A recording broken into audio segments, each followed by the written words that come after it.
Hi, everybody. This is Silvio Canto in Dallas, Texas, on Wednesday, December the 4th, and welcome to our commentary. Well, a couple of things from New York here, real quickly. We were speaking yesterday on the podcast.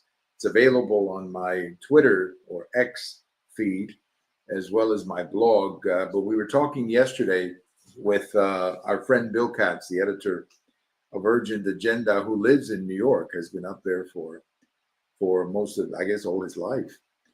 And we're talking a little bit about this case of Daniel Penny. This is the Marine who tried to stop somebody from hurting some people on a subway, and he's now being accused of manslaughter.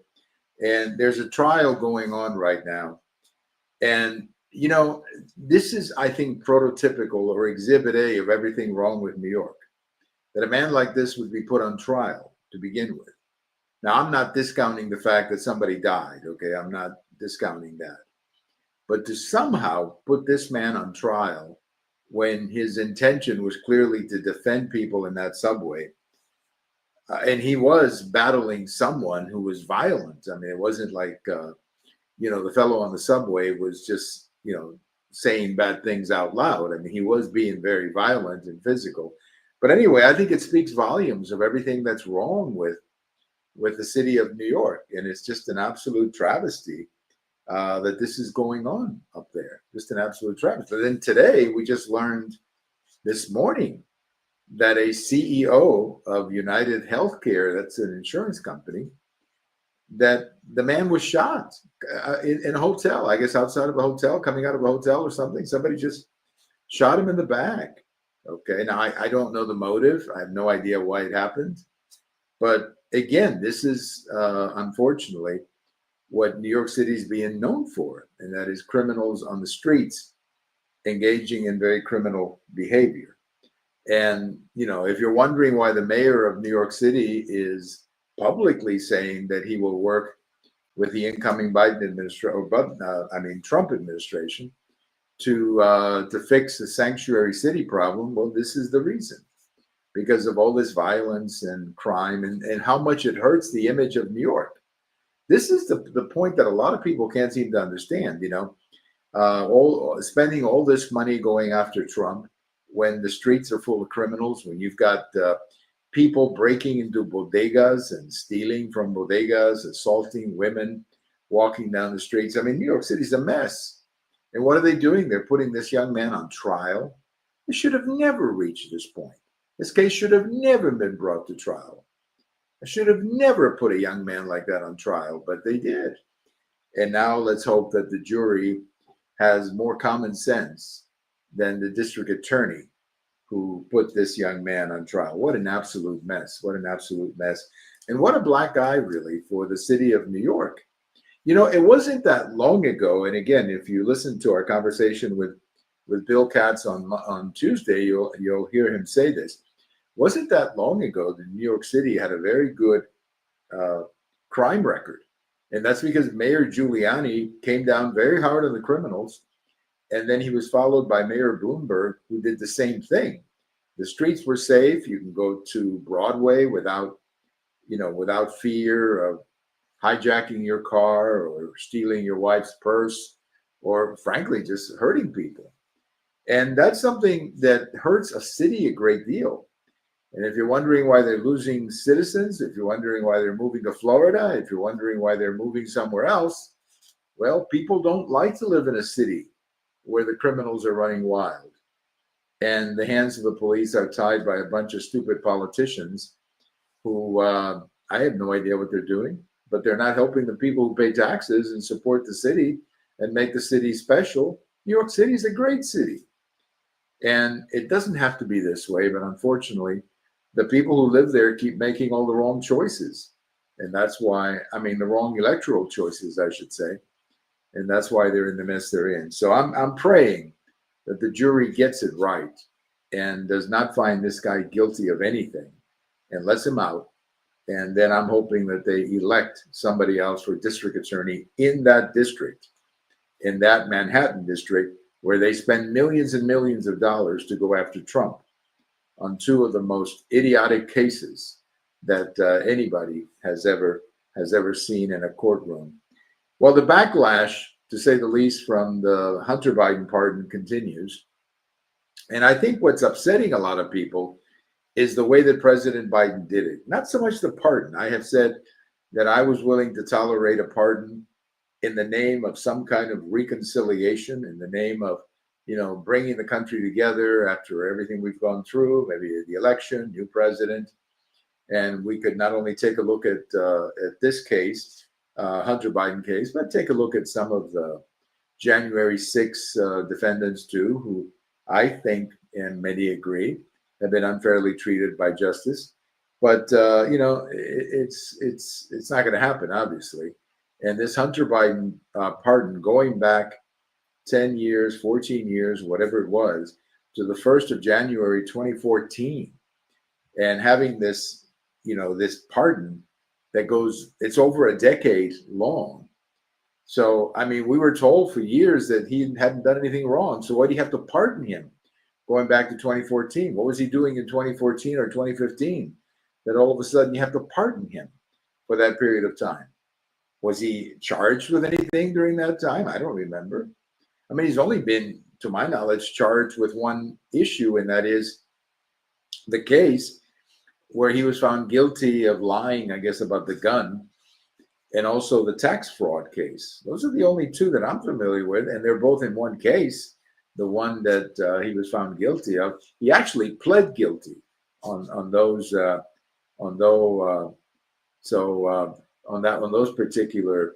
particular cases. So, all I can tell you is that I think it's very unfortunate, and I think he's done more than anything else. He's done the Biden legacy a tremendous harm. Really, that's the key here. He's done the Biden legacy a tremendous harm, and that's where, unfortunately, this is going to be remembered as part of the Biden legacy. And there may be other pardons. I don't know what's going on, but there may be others. But a lot of Democrats don't like it because, they were defending Joe Biden all these months, saying that he's not going to do it, and now he does it. So for them, it's a little difficult to accept the fact that he changed his point of view. So very bad situation for the legacy, really, of President Biden. Nothing else. Nothing more than that. Nothing more than that. I have a post coming out Thursday morning about Fani Willis in Georgia. Now, this is the other case against Trump that you may remember was in the news. And this particular case was hanging around. Then it hit the fan when, they discovered that romantic relationship between Fani Willis and this other fellow named Nathan, and a relationship that I think, it's not very appropriate to have a relationship like that going on in a courtroom, or at least in a within a department like this. I mean, you're not going to have the district attorney and one of the lawyers romantically involved. That's not a good thing. I don't care what party you're from. That's not a good thing. But anyway, so that particular case was bouncing around. It got stopped a couple of times, but now it looks like Fani Willis has other problems. And there's a judge down there who has halted the whole thing, and he's asking her for some information and to come up with more information as to what exactly they were doing. And it's not a very pretty situation, to say the least, for that case. I think that case is gone. I really do. I think that case is gone because there's no way they're going to revive it in Georgia. And that's another example of this lawfare that I think did so much harm to the country. One of the things that you've been hearing a great deal about, and we talked about it a few days ago, is these tariffs against Mexico and Canada. And you heard the story about Prime Minister Trudeau came down to meet with President Trump, or President-elect Trump.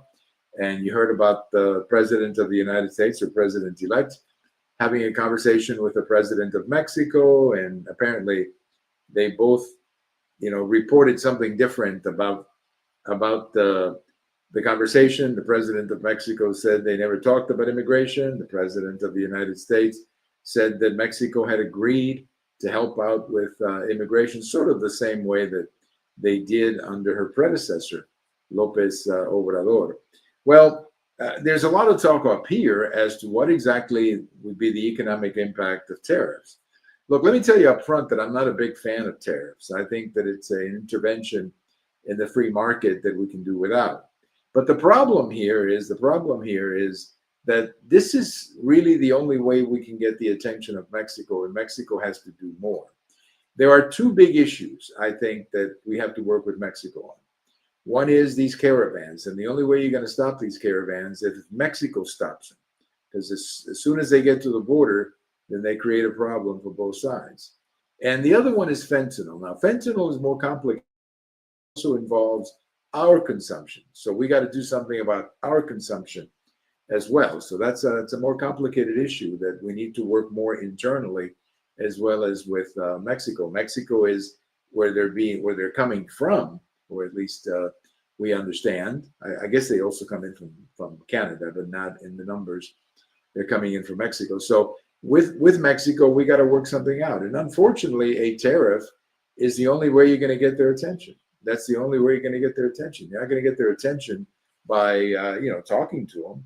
You're going to get their attention by threatening them economically. And as I said before, and the numbers clearly look at it, if you look at the economic activity between Mexico and the United States, not really in Mexico's interest to get into an economic war with the United States, because they export something like 70% of their exports are to the United States. And on the other side, something like 20% of our exports are to Mexico. So it's not really a war that would help Mexico a great deal. I'm not saying that it would help us. I mean, it would obviously increase the price of some things like avocado, or some of the agricultural products that come in from Mexico. Some automobile parts, of course, would also be impacted. But the bottom line is that I think if you can reduce the entry of fentanyl in the United States, and the price for that is paying a little bit more for avocado or for some fruits or from auto parts, I think that's something that most Americans would accept, because the consequence of the fentanyl, we know what that is, and that is a bunch of young people dying in our schools, in our streets, and you just look at the consequences and how deadly it is. So I think we can. I mean, I can speak for myself. If I have to pay more for guacamole to control the inflow of fentanyl, I'm willing to do that. That sounds to me like a pretty small price to pay for something like stopping the importation or bringing fentanyl into the country. But we do have some serious negotiations pending with Mexico. I think we're going to work it out. I really do, because Mexico is not going to get into a trade war with the United States. And, it's just not going to get there.